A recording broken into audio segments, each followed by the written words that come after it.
everyone, and welcome to worship. I'm Deanna Self-Price with the United Methodist Church of Green Valley. It's so great to be together today.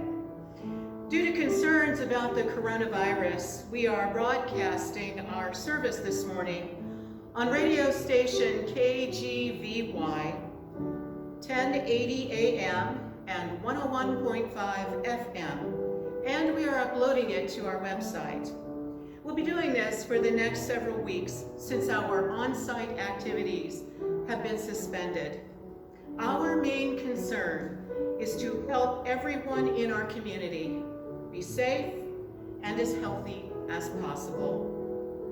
If you would like to know more about our church, how to be in touch with us, or how to support us in our work, you can go to our website, umcgv.org. Let's begin with a word of prayer to center us.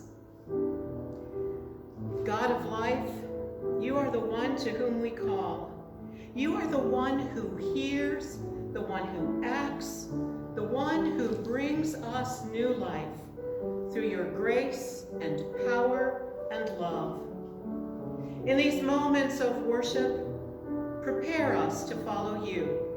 Even when we find ourselves in places where life is at risk, where hope seems so far away, and where our dreams seem to die during sleep. Strengthen and comfort and preserve us to live the teachings you share with us today. Amen.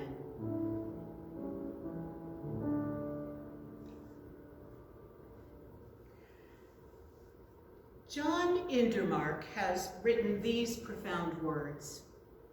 Hope is not only a life and death matter. Hope is a life in death matter. He continues, hope finds its greatest challenge and shines its greatest light when life stands in the face of death and affirms that God remains trustworthy. Good words to ponder as we listen today to the story of the raising of Lazarus. From the Gospel of John, chapter 11, verses 1 through 45, here is a story that indeed claims that God is trustworthy.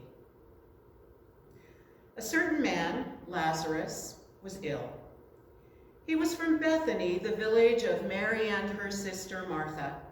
This was the Mary who anointed the Lord with fragrant oil and wiped his feet with her hair. Her brother Lazarus was ill. And so the sisters sent word to Jesus saying, the Lord whom you love is ill. And when he heard this, Jesus said, the illness isn't fatal. It's for the glory of God, so that God's Son can be glorified through it. Jesus loved Martha, her sister, and Lazarus. And when he heard that Lazarus was ill, he stayed where he was. After 2 days, he said to the disciples, let's return to Judea again. And the disciples replied, Rabbi, the Jewish opposition wants to stone you, but you want to go back? Jesus answered, aren't there 12 hours in the day? Whoever walks in the day doesn't stumble because they see the light of the world. But whoever walks in the night does stumble because the light isn't in them. He continued, our friend Lazarus is sleeping, but I am going in order to wake him up. The disciples said, Lord, if he's sleeping, he will get well. They thought that Jesus meant that Lazarus was in a deep sleep, but Jesus had spoken about Lazarus' death. Jesus told them plainly, Lazarus has died. For your sakes, I'm glad I wasn't there so that you can believe. Let's go to him. And then Thomas, the one called Didymus, said to the other disciples, let us go too, so that we may die with Jesus." When Jesus arrived, he found that Lazarus had already been in the tomb for 4 days. Bethany was a little less than 2 miles from Jerusalem. Many Jews had come to comfort Martha and Mary after their brother's death. When Martha heard that Jesus was coming, she went to meet him, while Mary remained in the house. Martha said to Jesus, "Lord, if you had been here, my brother wouldn't have died. Even now, I know that whatever you ask God, God will give you." Jesus told her, "Your brother will rise again." Martha replied, "I know that he will rise in the resurrection on the last day." Jesus said to her, "I am the resurrection and the life. Whoever believes in me will live, even though they die. Everyone who lives and believes in me will never die. Do you believe this?" She replied, "Yes, Lord. I believe that you are the Christ, God's Son, the one who is coming into the world." After she said this, she went and she spoke privately to her sister Mary. "The teacher is here. He's calling for you." When Mary heard this, she got up quickly and she went to Jesus. He hadn't entered the village, but was still in the place where Martha had met him. When the Jews who were comforting Mary in the house saw her get up quickly and leave, they followed her.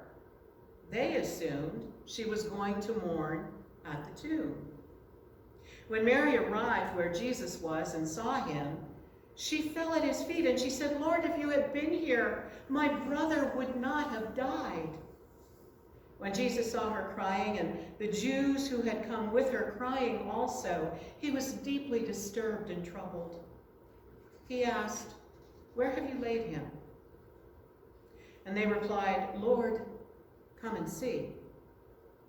Jesus began to cry. The Jews said, "See how much he loved him." But some of them said, "He healed the eyes of the man born blind. Couldn't he have kept Lazarus from dying?" Jesus was deeply disturbed again when he came to the tomb. It was a cave, and a stone covered the entrance. Jesus said, "Remove the stone." And Martha, the sister of the dead man, said, "Lord, the smell will be awful. He's been dead for 4 days." And Jesus replied, "Didn't I tell you that if you believe, you will see God's glory?" So they removed the stone. And Jesus looked up and said, "Father, thank you for hearing me. I know you always hear me, and I say this for the benefit of the crowd standing here, so that they will believe that you sent me." And having said this, Jesus shouted in a loud voice, "Lazarus, come out!" The dead man came out, his feet bound and his hands tied, and his face covered with a cloth. And Jesus said to them, "Untie him and let him go." Therefore, many of the Jews who came with Mary and saw what Jesus did believed in him.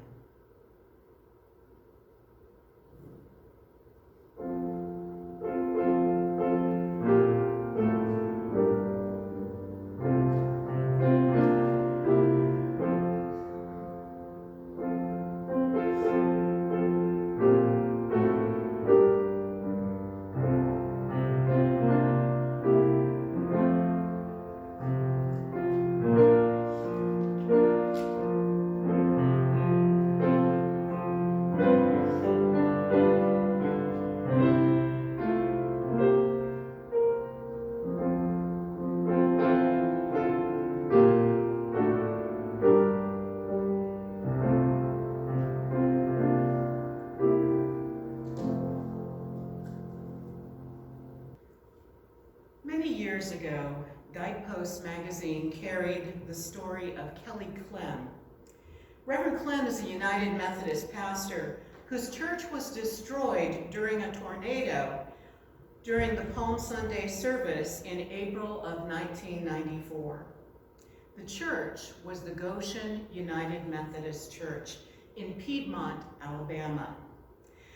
Kelly Clem's story appeared in Guidepost magazine 2 years after the disaster, and she wrote the story in order to give voice to her own grief and her own journey as a person of faith in the midst of pain and suffering.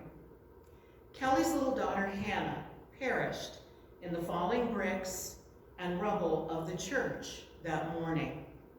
And her story was a way of trying to make sense of her loss and her heartache.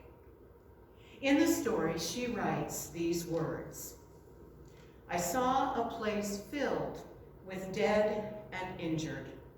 Less than an hour before, it had pulsed with the songs of the Passion, with children gleefully waving palm branches, and now the building was a shell, completely devastated.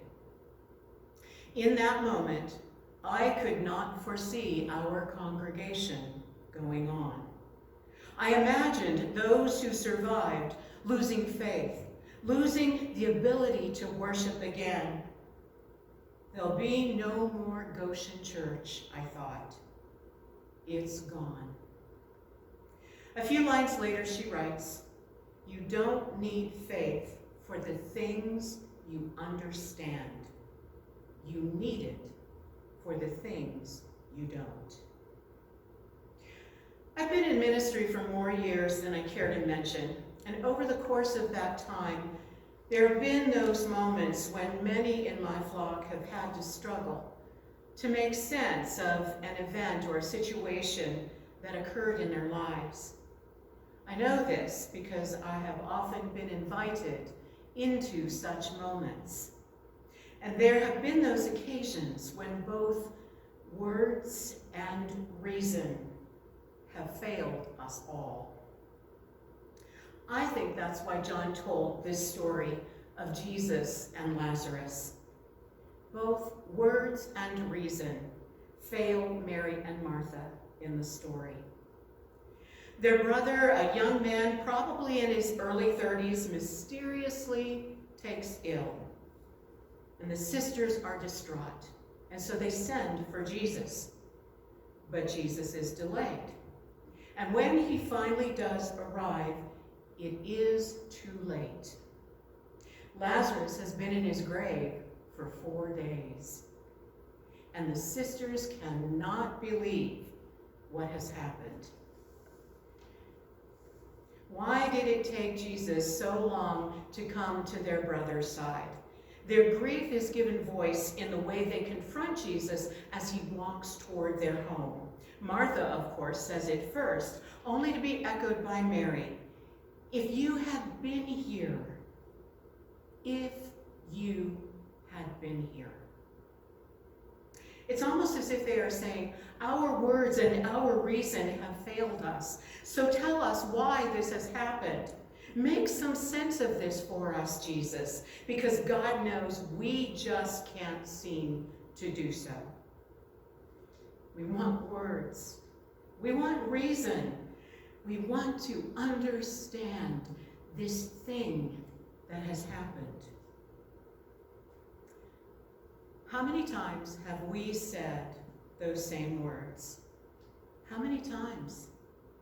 Maybe some of us have said them this week. A death, an illness, or some deep, deep loss. Events beyond our control. And suddenly we are casting about for words and some explanation to try and make sense of our situation. But the words always trail off, don't they? Because we really don't know quite what to say. And sometimes our explanations just sound hollow. Our words and reason fail us, just like they fail Mary and Martha in our story. They fail us any time when the unexpected comes so quickly, so immediately. You don't need faith for the things you understand. You need it for the things you don't. There's a story about a writer who had a similar experience. Within a short span of time, he lost 3 of his closest friends.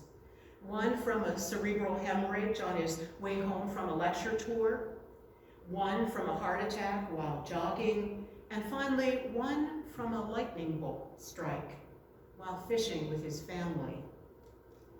In an attempt to use words and reason, the writer mused that he worried he, of course, was next, until he remembered a time from his childhood.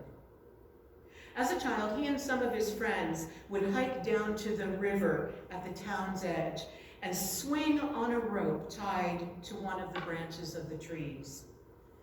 The young boy watched as the others would swing far out over the fast-moving water, arcing against the sky, and then suddenly letting go of the rope and plunging into the dark current. A little ways downstream, the boys' heads would break the surface, and they would swim back to shore. When it came the writer's turn, he was afraid, but still decided to try. His friends did it, so could he. He got a running start and he grasped the rope and he swung far out over the water. But at the height of his ride, he couldn't let go of the rope. The water was so fast and he was so high. He willed his hands to do so, but they would not let go. And so he hung there, dangling between the sky and river, until one of the others hauled him back to shore. Who knows how many times it took before the writer finally let go, but eventually he did. And when he did, he writes that it was because of his friends. They had all gone ahead of him. I watched each of them let go, and I made up my mind that if they could do it, so could I. He continues by saying that this is what it's like to watch his friends die. He's still afraid of letting go, but he's watched each of them do it. And when it comes his turn, maybe, just maybe, he'll be able to do it too. You don't need faith for the things you understand. You need it for the things you don't. To have faith in God that all will be well when our world is falling apart and our words and our reason fail us is the hardest choice any of us will ever make. Because we have no proof.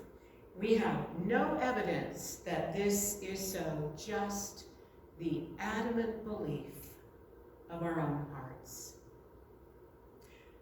I want to tell you today about my grandma Eunice. She wasn't really my grandmother. Her name was Eunice Warren, and she was a member of the Tigard United Methodist Church in Tigard, Oregon. Eunice was in my spirituality class I was teaching back then. And when my husband and I became pregnant with our daughter, Eunice decided that since our family was all back east, our baby had better have some grandparents out west. She adopted us and was Grandma Eunice from that time on. She never missed a birthday, she never missed Christmas, or any holiday in our lives. You know, my friends, flesh and blood do not always make a grandparent. Love makes a grandparent. A few days before Eunice died, she and I were talking together about, who knows what. When she told me that she didn't want me to cry or be sad, that she was dying. She said that she knew where she was going because she had been there before. And I remembered hearing that when Eunice was giving birth to her oldest child, she and the baby nearly died. She said that she remembered a voice and a line. And the voice told her that she had a choice. She could cross the line, or she could go back from whence she had come. She said it was beautiful across the line. She could actually see where she was going. But after she thought about it, she decided to pass on the offer.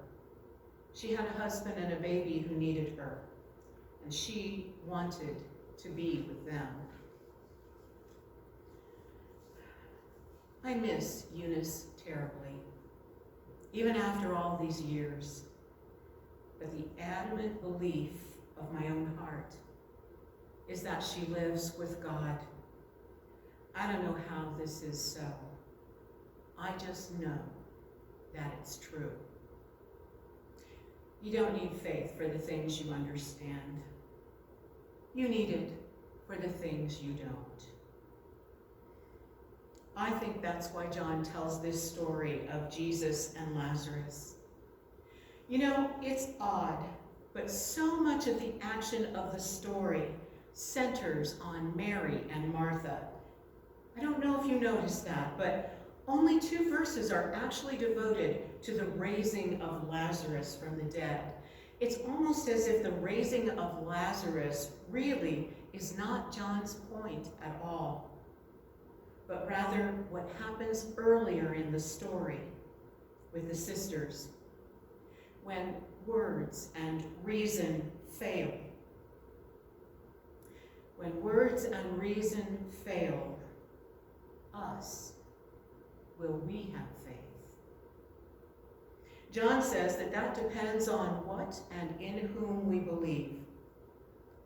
Surely this is a story about Lazarus, but it is also a story about Lazarus' friend, Jesus, who faced his own death with great uncertainty and fear, but was willing to trust God that it would all make sense in the end. You know, my friends, for centuries, people have stood in the chancels of our churches and taken the vows to become part of the Christian community.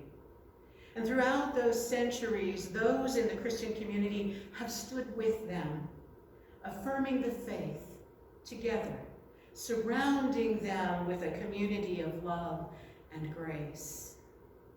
Because you see, everybody needs a Grandma Eunice in their life. Everybody needs someone who can tell you that no matter how badly things are going for you, that no matter how scared you are or how afraid you are, when the tough times come and life becomes so confusing, there is an awesome God who loves you, a God who has the power to bring new life out of what might seem like the most impossible and hopeless of situations. And if you believe that, my friend, then you can get through anything in this life. We don't need faith for the things we understand. We need it for the things we don't. Amen.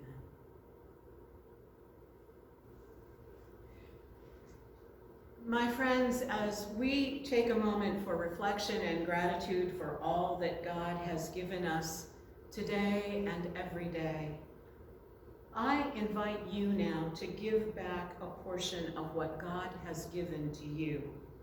You can make an offering to God today and support the work of the United Methodist Church of Green Valley by simply clicking on the donate button here on our website.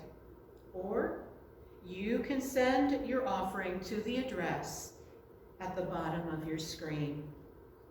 Either way, you'll be doing good in the world.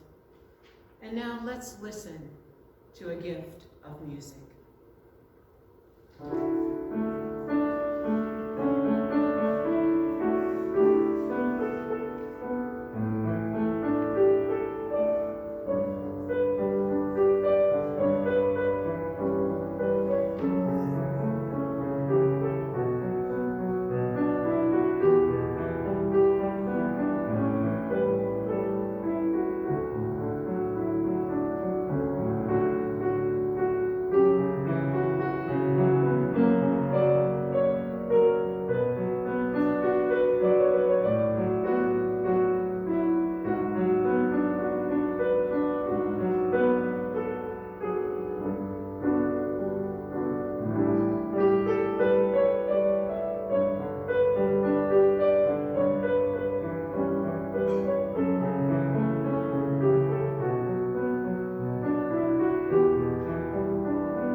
Let's pray. Giver of all life, help us to learn from you. May we who are so adept at catering for our own hearts and wants, make ourselves more vulnerable to the needs of others. Let us live unselfishly and more sensitively, that we may spread hope and faith and love wherever cynicism and despair hangs in the air. Through Jesus Christ our Savior. Amen. In holy mystery, the extravagant love of God brings forth new life for us, even when there is loss. This is the story we tell today. This is the story we live with faith and hope. Thanks so much for joining me in worship. Be safe, be well, care for one another as you can, and know that you are not alone in these challenging times.